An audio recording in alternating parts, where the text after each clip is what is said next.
নমস্কার। যুক্তি তর্ক সঙ্গে অর্কই আপনাদের স্বাগত। আপনাদের সঙ্গে আমি অর্কপ্রভ সরকার। মার্কিন যুক্তরাষ্ট্রের ৪৭তম প্রেসিডেন্ট ডোনাল্ড ট্রাম্প আগামী ৪ বছর আমেরিকাকে কোন পথে চালাবেন সেটা নিয়ে তুমুল আগ্রহ আছে সারা বিশ্ব জুড়ে। ডোনাল্ড ট্রাম্প কি ট্যারিফ ওয়ারে শেষ পর্যন্ত জড়িয়ে পড়বেন চীনের সঙ্গে? গ্রিনল্যান্ড কিনে নেবেন নাকি দখল করবেন? পানামা ক্যানালের অধিকার প্রতিষ্ঠার জন্য সেনাবাহিনীকে কি কাজে লাগাবেন? কোথায় কোথায় রেজিম চেঞ্জ করবে, মানে করার চেষ্টা করবে ট্রাম্প প্রশাসন, সেটা নিয়ে বিশ্ব জুড়ে আলাপ আলোচনা, এক্সপার্টরা নানা রকম মত দিচ্ছেন। দেখুন, ট্রাম্পের যে প্রশাসন, সেই প্রশাসনে ফার রাইট উইং লোকজনের সংখ্যা বেশি এবং র্যাডিক্যাল ইসলামের বিরোধী লোকজন, লেফট লিবারাল লোকজনের বিরোধী মতাদর্শের লোকজনই সেখানে বেশি।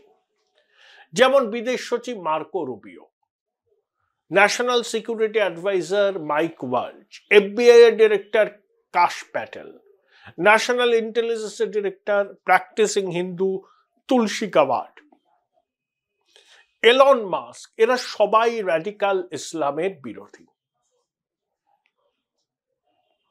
জো বাইডেন তার বিদায়ী ভাষণে কি বলেছেন? যে অলিগার্কি ডেভেলপ করতে পারে আমেরিকা। আমি মানছি everything is not hunky dory in America, সেটা সম্ভব না, কিন্তু ভারতের স্বার্থ কতটা সুরক্ষিত থাকবে? দেখুন, ভারতীয় উপমহাদেশের আমেরিকার বিদেশ নীতি অনেকটাই নির্ধারিত হবে নরেন্দ্র মোদী কি ভাবছেন তার উপর, এবং দুজনের ব্যক্তিগত সম্পর্কের রসায়ন যে অত্যন্ত মজবুত, যেটা ভারতে আমেরিকার বিদায়ী রাষ্ট্রদূত এরিক গারসেটি পরিষ্কার করে বলে দিয়েছেন। এই যে 1-2-3 এগ্রিমেন্ট হয়েছিল ভারত এবং আমেরিকার অসামরিক পরমাণু চুক্তি, তাতে কিছু বটল নেক্স ছিল, সেই বটল নেক্স গুলো সরিয়ে দেওয়া হয়েছে। ভারতের যারা পরমাণু গবেষণা করেন এবং যে সমস্ত বেসরকারি প্রতিষ্ঠান পরমাণু বিদ্যুৎ সহ অন্যান্য বিষয় নিয়ে কাজ করেন, তারা এবার সরাসরি আমেরিকায় প্রতিষ্ঠানের সঙ্গে যোগাযোগ করতে পারবে। Initiative for emerging technology, Bharat ও আমেরিকার মধ্যে কথা হচ্ছে। আমেরিকার বড় কর্পোরেশন যেমন মাইক্রোসফট, সত্য নাদেলা বলেছেন যে $3 বিলিয়ন তারা ভারতে ইনভেস্ট করবেন শুধুমাত্র আর্টিফিশিয়াল ইন্টেলিজেন্সের ইনফ্রাস্ট্রাকচার এবং ক্লাউড কম্পিউটিং এর ইনফ্রাস্ট্রাকচার তৈরি করার জন্য, এবং 1 কোটি ভারতীয় তরুণীকে মাইক্রোসফট প্রশিক্ষণ দেবেন যাতে তারা এন্টারপ্রেনার হতে পারে। তো এর একটা বিষয় আছে, কিন্তু রাজনৈতিক বিষয়টা তো আমাদের দেখতে হবে।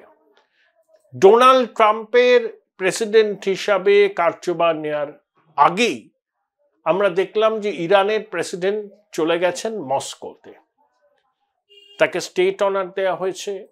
রুশ সোলজাররা যারা বিভিন্ন যুদ্ধে শহীদ হয়েছিলেন তাদের স্মারকে পুষ্পস্তবক দিয়েছেন ইরানের প্রেসিডেন্ট।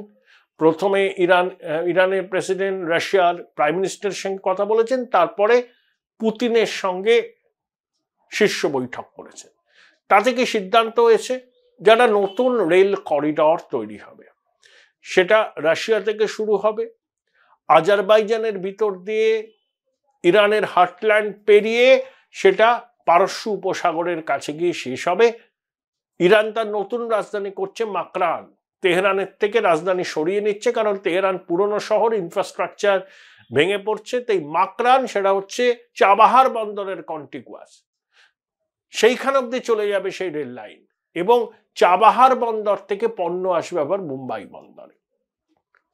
2, রাশিয়া এবং ইরান অসামরিক পরমাণু ক্ষেত্রে সহযোগিতা বাড়াবে। একটা পরমাণু বিদ্যুৎ কেন্দ্র রাশিয়ার উদ্যোগে ইরানে তৈরি হচ্ছে, আরেকটি তৈরি হবে। 3, দুদেশ পরস্পরের মধ্যে সামরিক সহযোগিতা বৃদ্ধি পাবে, স্ট্র্যাটেজিক অ্যালায়েন্স তৈরি হবে। অভিযোগ আছে যে ইউক্রেনের বিরুদ্ধে যুদ্ধে রাশিয়া ইরান থেকে ড্রোন কিনেছে, কিন্তু ইরান কখনোই সেটা স্বীকার করেনি। 4, সম্প্রতি রাশিয়া নর্থ কোরিয়া এবং বেলারুসের সঙ্গে চুক্তি করেছে। নর্থ কোরিয়া এবং বেলারুস যদি আক্রান্ত হয়, রাশিয়া তাদের হয়ে লড়াই করবে। আচ্ছা, ন্যাটোর একটা পাল্টা। বেলারুস কার্যত রাশিয়ারই অংশ, আলেকজান্ডার লুকাশেঙ্কো কার্যত পুতিনের একজন বিশ্বস্ত অনুচর, এবং কিম জং উনের উত্তর কোরিয়া সেখান থেকে সৈন্য গেছে রাশিয়ার বাহিনীতে, যারা ইউক্রেনের বিরুদ্ধে লড়াই করেছে। অর্থাৎ নর্থ কোরিয়া সারা দুনিয়ার থেকে বিচ্ছিন্ন, তারা কিন্তু পরমাণু শক্তিধর দেশ। সে দেশের লোক এই যুদ্ধজিগিরের মধ্যেই থাকতে অভ্যস্ত। মানুষের জীবন ধারণ যেখানে কঠিন, সেখানে কিম জং উন সমরাস্ত্র প্রতিযোগিতায় নেমেছেন এবং নিজে বিলাস বৈভবের মধ্যে কাটান। এই ধরনের ডিকটেটর কমিউনিস্টরা এরকমই হন, মানুষকে বোকা বানান, পৃথিবী থেকে বিচ্ছিন্ন করে রাখেন এবং নিজেরা বিলাস বাসনে ডুবে থাকেন। কিন্তু রাশিয়া কিম জং উনের উত্তর কোরিয়ার পাশে আছে, ইরানের আয়াতোল্লাদের পাশে আছে, বেলারুসের আলেকজান্ডার লুকাশেঙ্কোর পাশে আছে। বেলারুস এবং উত্তর কোরিয়া আক্রান্ত হলে রাশিয়া ঝাঁপিয়ে পড়বে তাদের প্রোটেকশনে, কিন্তু ইরানের সঙ্গে সেই রকম চুক্তি হয়েছে কিনা এখনো সেটা প্রকাশ্যে আসেনি। অনেকে বলছেন যেভাবে আমেরিকা ইরানের রেজিম চেঞ্জের হুমকি দিচ্ছে, তাহলে ইরান এবং রাশিয়ার এই চুক্তিটাই হবে যে ইরানকে আক্রমণ করলে আমেরিকা বা ওয়েস্টার্ন পাওয়ার, রাশিয়া তখন ইরানের পাশে এসে দাঁড়াবে, অর্থাৎ সারা বিশ্বযুদ্ধের পরিস্থিতি তৈরি হবে। আশঙ্কার মেঘ। যদিও পুতিন আর ট্রাম্পের মধ্যে সম্পর্ক পুতিন আর বাইডেনের সম্পর্কের থেকে অনেক ভালো, কারণ ট্রাম্প বলেছেন আমি পুতিনের সাথে কথা বলবো, হামাস ইসরায়েলের একটা সংঘর্ষ বিরতি হবে এবং আমেরিকা ইসরায়েল যৌথভাবে ইরানের যে অ্যাক্সিস অফ ইভিল আছে, যেমন হেজবুল্লাহ বলুন, হুতি বলুন, হামাস বলুন, তাদের কোমর কিন্তু ভেঙে দিয়েছে। নাসরাল্লাহ নিহত, খান ইউনুসের কসাই হামাসের নেতা ইয়াহিয়া সিনহা নিহত, তারপরে কাসেম সোলেমানি ইরানের রেভলিউশনারি গার্ডের বড় কর্তা, তিনি আমেরিকার ড্রোন হামলায় নিহত।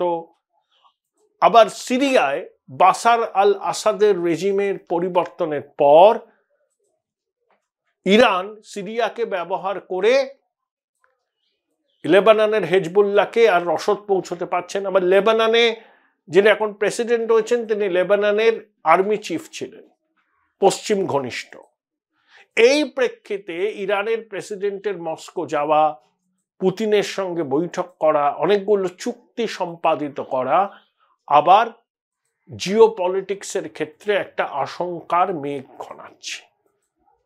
কারণ ট্রাম্প বদ্ধপরিকর যে তিনি আব্রাহাম অ্যাকর্ড রূপায়িত করবেন এবং মধ্যপ্রাচ্যের বিভিন্ন দেশ ইসরায়েলকে কূটনৈতিক স্বীকৃতি দিতে বাধ্য হবে। এটাই ট্রাম্পের ঘোষিত নীতি। তিনি বিশ্বাস করেন তাহলেই মধ্যপ্রাচ্যে শান্তি আসবে, ব্যবসা বাণিজ্য হবে, এবং ইরানের আয়াতোল্লাহ রেজিমকে ট্রাম্প প্রশাসন চেঞ্জ করার ক্ষেত্রে বদ্ধপরিকর। কারণ ইরানের সাধারণ মানুষ আয়াতোল্লাহ রেজিমের উপর সন্তুষ্ট নয়, কারণ তাদের যে হার্ডশিপের মধ্যে দিয়ে যেতে হচ্ছে এই আপনার নিষেধাজ্ঞার পরে, আর্থিক নিষেধাজ্ঞার ফলে, সেটা অসহনীয় হয়ে উঠছে। শীতের সময় ইরানে 15-16 ঘন্টা করে বিদ্যুৎ ছিল না। ইরানের $1 ইজ ইকুয়াল টু ইরানের যে মুদ্রা, একের পিছনে যে কটা শূন্য বসাতে হবে আমি তো অন্তত বুঝে উঠতে পারিনি। নিষেধাজ্ঞার কারণে ইরান গ্যাস তেল রপ্তানি করতে পারে না, ঢুকছে, ইনফ্রাস্ট্রাকচার ভেঙে পড়ছে। আবার রাশিয়ার উপরও আমেরিকা নিষেধাজ্ঞা জারি করেছে যে তেল রপ্তানির ক্ষেত্রে 182টা ট্যাঙ্কার যাতে করে তেল আসে ভারতে, সেটাও নিষেধাজ্ঞার কবলে পড়েছে। 12ই মার্চ পর্যন্ত বর্তমান যে পরিস্থিতি আছে সেটা থাকবে, তারপরে নতুন ব্যবস্থা লাগু হবে। কিন্তু ভারত সরকার ট্রাম্প প্রশাসনের সঙ্গে কথা বলছে, ভারতের ক্ষেত্রে সমস্যা হবে না, কারণ আমেরিকার নিষেধাজ্ঞা সত্ত্বেও ভারত রাশিয়া থেকে সস্তায় তেল কিনেছে। আগে কিন্তু 1%, এখন কিনছে 40%। ইরান থেকেও তেল কিনেছে। ইরানের সঙ্গে ভারতের সম্পর্ক ভালো, আবার রাশিয়ার সঙ্গেও ভারতের সম্পর্ক ভালো। কিন্তু রাশিয়া এবং ইরান নিজেদের মধ্যে দ্বিপাক্ষিক চুক্তি করছে, স্ট্র্যাটেজিক অ্যালায়েন্স, এবং ট্রাম্প 47তম প্রেসিডেন্ট হিসাবে দায়িত্বভার নিয়েছেন। এই প্রেক্ষিতে এটা একটা অশনি সংকেত, কারণ ইরানের আয়াতোল্লাহ রেজিম আশঙ্কা করছে মার্কিন হানার, অর্থাৎ আমেরিকা হয়তো ওদের পরমাণু ইনস্টলেশন গুলোতে হামলা চালাতে পারে। Join Indian Institute of Hotel Management now. Right choice, right decision. Regime চেঞ্জের জন্য সেখানে বিদ্রোহ উস্কে দিতে পারে। ইরান তাই প্রোটেকশন খুঁজছে, সেই জন্য তারা রাশিয়ার সঙ্গে চুক্তি করেছে। এটা ট্রাম্পের দায়িত্ব নেওয়ার পর একটা বড় ঘটনা, এবং এতে অশান্তির মেঘ ঘনাবে।